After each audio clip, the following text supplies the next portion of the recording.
প্রিয় দর্শক, স্ক্রিনে দেখানো এই খাবারটিকে ভালো করে চিনে নিন।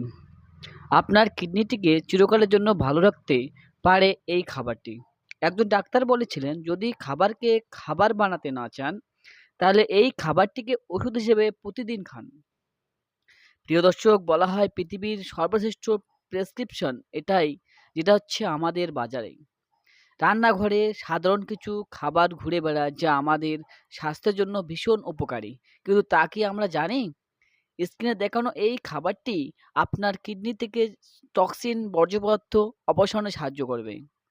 এর পাশাপাশি কিডনি রক্তচাপ নিয়ন্ত্রণ করে, দেহে ইউরিক অ্যাসিডের মাত্রা বজায় রাখবে। নিয়মিত এই খাবারটি পানির সঙ্গে মিশিয়ে খেলে আমাদের কিডনি ভালো থাকে। ক্রিয়েটিনিন এক প্রকার রাসায়নিক বর্জ্য। একজন সুস্থ মহিলার ক্রিয়েটিনিন ক্লিয়ারেন্স প্রতি মিনিটে 18 থেকে 128 মিলিলিটার এবং একজন সুস্থ পুরুষের জন্য প্রতি মিনিটে 97 থেকে 137 মিলিলিটার ধরা হয়। এই ক্রিয়েটিনিন ক্লিয়ারেন্স কিডনির আকার, বয়স ও অবস্থার উপর নির্ভর করে। কিডনির কার্যকারিতা কমলে শরীরে ক্রিয়েটিনের মাত্রা বৃদ্ধি পায়। নিয়মিত এই খাবারটি পানির সঙ্গে মিশিয়ে খেলে ক্রিয়েটিনিনের মাত্রা কমে যায়। বিশেষজ্ঞদের মতে এই খাবারে থাকা সাইট্রিক অ্যাসিড ক্যালসিয়াম জাত পাথর তৈরি হতে দেয় না। এছাড়াও বড় বড় আকারের পাথরগুলিকেও এই সাইট্রিক অ্যাসিড ছোট ছোট টুকরোতে ভেঙে দিতে পারে।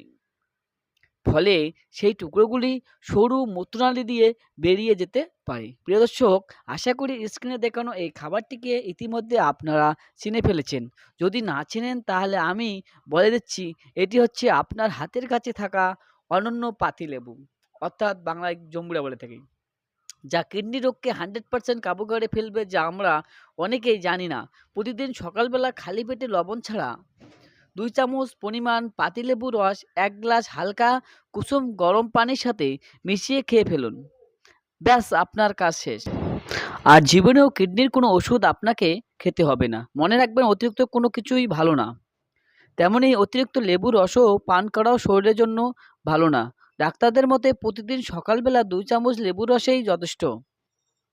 একটা কথা মনে রাখবেন, আপনার কিডনিটি ভালো থাকতে যদি এর যত্ন নেওয়া শুরু করেন এবং পাতিলেবুর রস এবং গরম পানি সকালে না খাবার অভ্যাস গড়ে তোলেন, তাহলে আর যেদিন থেকে কিডনির সমস্যা হবে, সেদিন থেকে কিন্তু লেবুর পানি আপনি আর খেতে পারবেন না।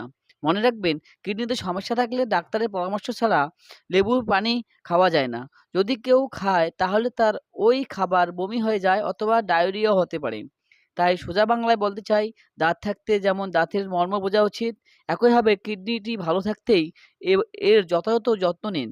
মনে রাখবেন, কিডনি মানব শরীরের অত্যন্ত গুরুত্বপূর্ণ একটি অঙ্গ। কিডনির তুলনা করা হয়ে থাকে সুপার কম্পিউটারের সঙ্গে, কারণ কিডনির গঠন এবং এর কার্যপ্রণালী অতীব জটিল।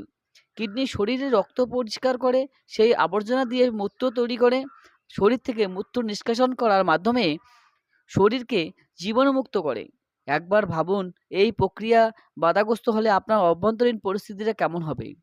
সময় থাকতে কিডনিটিকে গুরুত্ব দিন, কিডনির যত্ন নিন।